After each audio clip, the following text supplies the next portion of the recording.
کچھ ایسی خاص فضیلتیں دی ہیں جو کسی اور کو نہیں دی.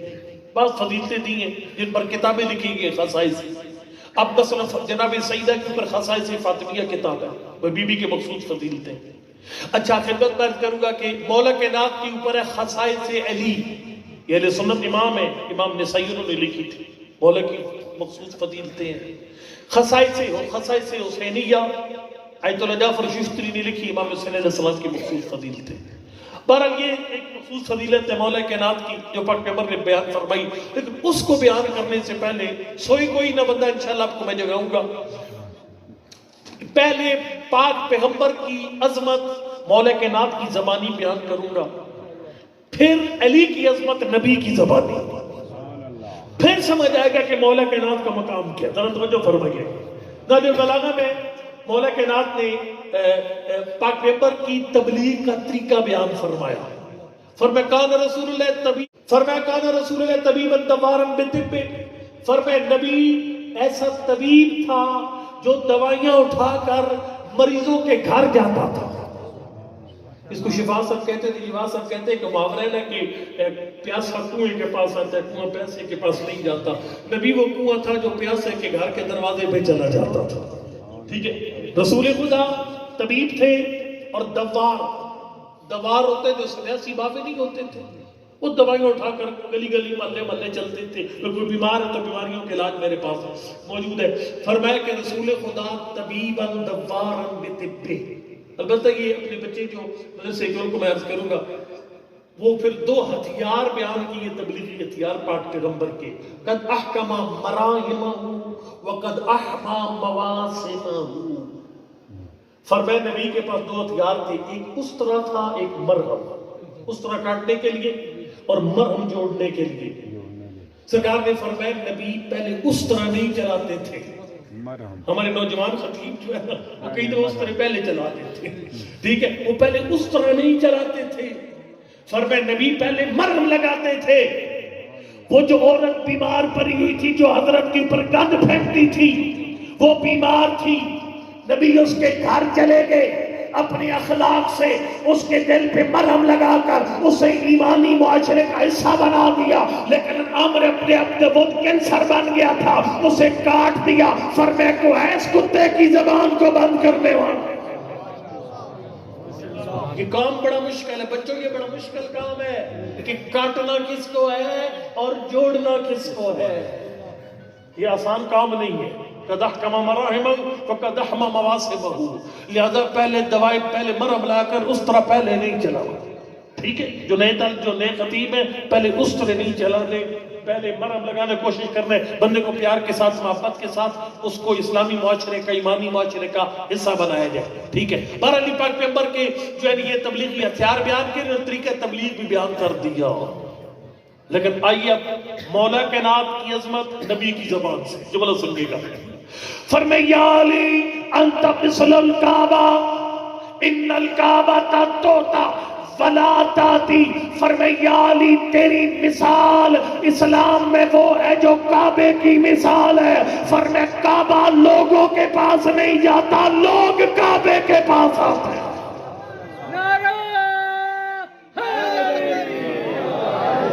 کو سمجھ آئی کوئی نہیں؟ مولا کائنات نبی سرکار فرماتے ہیں نبی لوگوں کے دروازے پر جاتے تھے طبیب اندوارم میں تھے، لیکن نبی فرماتے یا علی انت مثل الکعبہ، تو کعبے کی طرح ہے. فرمایا ان الکعبہ تؤتا ولا تاتی. کعبے کے پاس لوگ آتے، کعبہ کسی کے دروازے پر نہیں جاتا. اچھا اب مولا کائنات کی زبان سے دو جملے مولا کی اپنی عظمت کے اپنی زبان مبارک سے. نہج البلاغہ میں دونوں جملے موجود ہیں. پہلا جملہ خط لکھا تھا، بلکہ پہلے حضرت کا بچپن بیان کرو کہ مولا کائنات کا بچپن کیسے گزرا، کس کے ساتھ گزرا. فرمایا کنت اتبع اتباع الفصیل لاثر امہ. فرمایا میں ہر جگہ نبی کے ساتھ ایسے ہوتا تھا جیسے اونٹنی کا بچہ اپنی ماں کے پیچھے چلتا ہے. اور سرکار فرماتے ہیں فلقد کان یجاور بحراف کل سنۃ.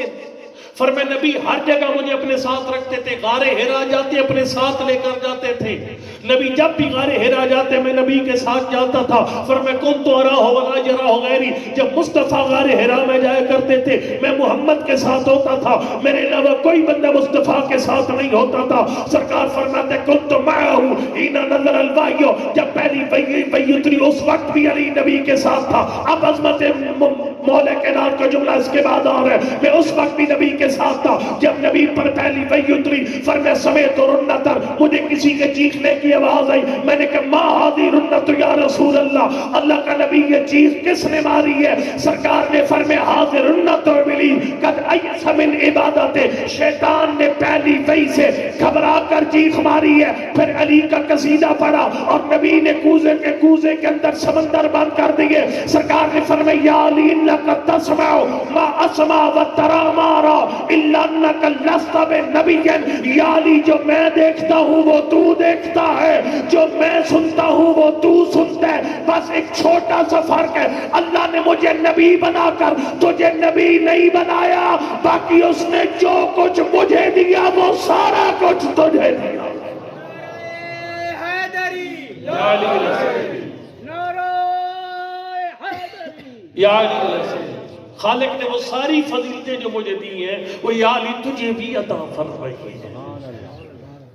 ایک جملہ اور مولا کائنات کی اپنی زبان سے، اور یہ کمال، یعنی یہ بلندی ہے مولا کائنات کی، یہ کوئی چھوٹی بات نہیں ہے۔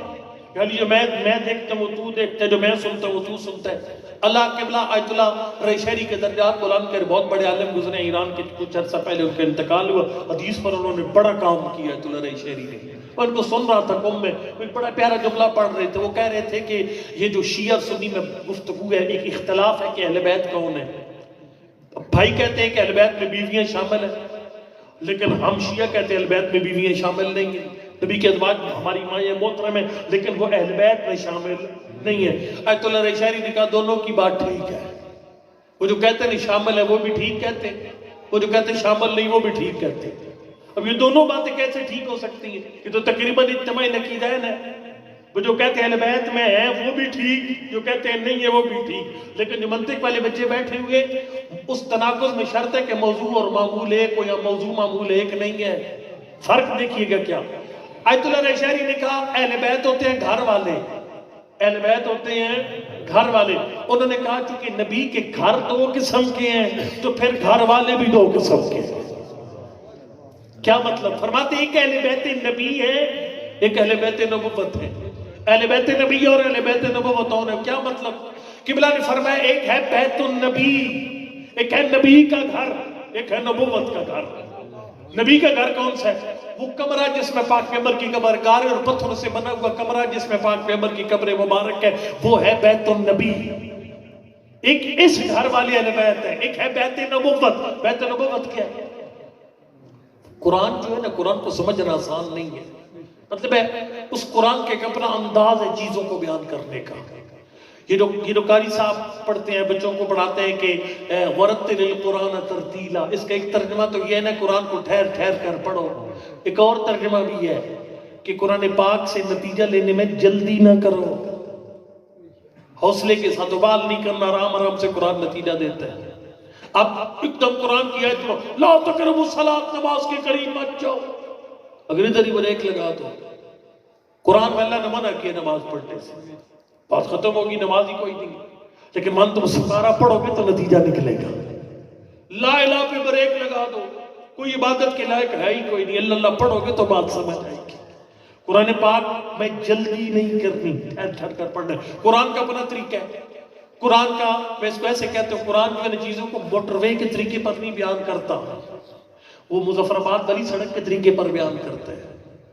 موٹر وے کیا ہے؟ سیدھی روڈ ہے جناب، اور اس میں کنجوا گیئر لگ گیا اور اس میں ظاہر ہے وہ ڈرائیور سو جاتا ہے، اس کو وہ بور ہو جاتے ہیں، ایک جیسا سارا سسٹم چل رہا ہے۔ لیکن پہاڑی علاقے کا سفر ہو، کبھی پہلا گیئر کبھی دوسرا گیئر، کبھی بریک کبھی موڑ آ گیا، اس میں بندے سوتے نہیں ہیں، بور بھی نہیں ہوتے۔ سمجھ آ رہی ہے کون؟ ٹھیک ہے؟ تو وہ ہمارے قوم میں ایک استاد وہ کہتے ہوتے تھے قرآن کا بیان موٹر وے کے طریقے پر نہیں ہے، قرآن میں زگ زیگ ہے۔ کیسے؟ قرآن ایک دفعہ بالکل نیچے لے جاتا ہے، پھر اٹھا کر آسمان کی بلندیوں پر لے جاتا ہے۔ یہ ذرا سمجھیے گا کہ بیت نبوت کے اللہ نے اپنے حبیب سے کہا ہے قُلْ إِنَّمَا أَنَا بَشَرٌ مِثْلُكُمْ، میں تمہاری طرح کا عام انسان ہوں، بالکل نیچے کر دیا، لیکن پھر اٹھایا کیا، یوحیٰ الیہ، مجھ پہ وحی ہوتی ہے۔ اس کے درد میں پتہ کیسے کرتا ہوتا ہوں، اس کے درد میں ایسے کرتا ہوتا ہوں جیسے میں کہوں تو مجھ میں اور شہباز شریف میں سیاسی طور پر کوئی فرق نہیں، بس وہ وزیر اعظم، قبلہ تو سارا فرق ہے، یا مجھ میں اور آیت اللہ سیستانی دعوت برکاتہ میں کوئی فرق نہیں ہے، بس وہ آیت اللہ ہے، یہ تو سارا فرق ہے۔ ٹھیک ہے، اللہ نے حبیب سے، حبیب ان کو کہہ دے میں تمہاری طرح کا عام انسان ہوں، تم اور مجھ میں ایک ہی فرق ہے، وہی سارا فرق ہے، میں اپنے رب سے اس کی وحی وصول کرنے کے لائق ہوں۔ تم وصول نہیں کر سکتے۔ وہ جس مرتبے پر پہنچ کر نبی اللہ سے وحی وصول کرتے ہیں، اس روحانی مرتبے کو بیت نبوت کہا جاتا ہے۔ تاریخ اٹھا کر دیکھ، ان 14 نے کسی مقام پر نہیں کہا میں اہل بیت نبی ہیں، جب بھی کہا فرمائنا اہل بیت نبوہ، ہم نبی کے اہل بیت تو ہیں ہی ہیں، لیکن اصل شان ہے ہم نبوت کے اہل بیت ہیں۔ اچھا اب ذرا فرق واضح ہو جائے، نبوت کے اہل بیت اور نبی کے اہل بیت کون ہوتے ہیں؟ آیت اللہ رائے شہری نے کہا، توجہ فرمائیے گا، آیت اللہ رائے شہری نے کہا کہ وہ منصب جس پر پہنچ کر نبی فرشتے کی آواز کو سنتا ہے، اس سے وحی کو وصول بھی کر لیتا ہے، اس روحانی منصب کو بیت نبوت کہا جاتا ہے۔ وہ جو زمین پر گارے اور پتھروں کا گھر ہے اسے بیت النبی کہا جاتا ہے۔ اللہ اکبر، کیسے فرق پتہ چلے گا اہل بیت نبی کون ہے، اہل بیت نبوت کون ہے؟ قبلہ نے فرمایا نبی اپنی زوجہ کے گھر موجود ہو، جبریل پیغام لے کر آئے، جبریل آ کر چلا بھی جائے، زوجہ کو پتہ ہی کوئی نہ چلے جبریل آیا کب، جبریل گیا کب۔ یہ ہوتے ہیں اہل بیت نبی، اور اہل بیت نبوت وہ ہوتے ہیں حسن مجتبی اپنے نانا کے پاس مسجد میں ہو، اللہ کی وحی آئے، فرشتے کی آواز سن کر آیتیں یاد کر کے جو گھر سنا دے انہیں اہل بیت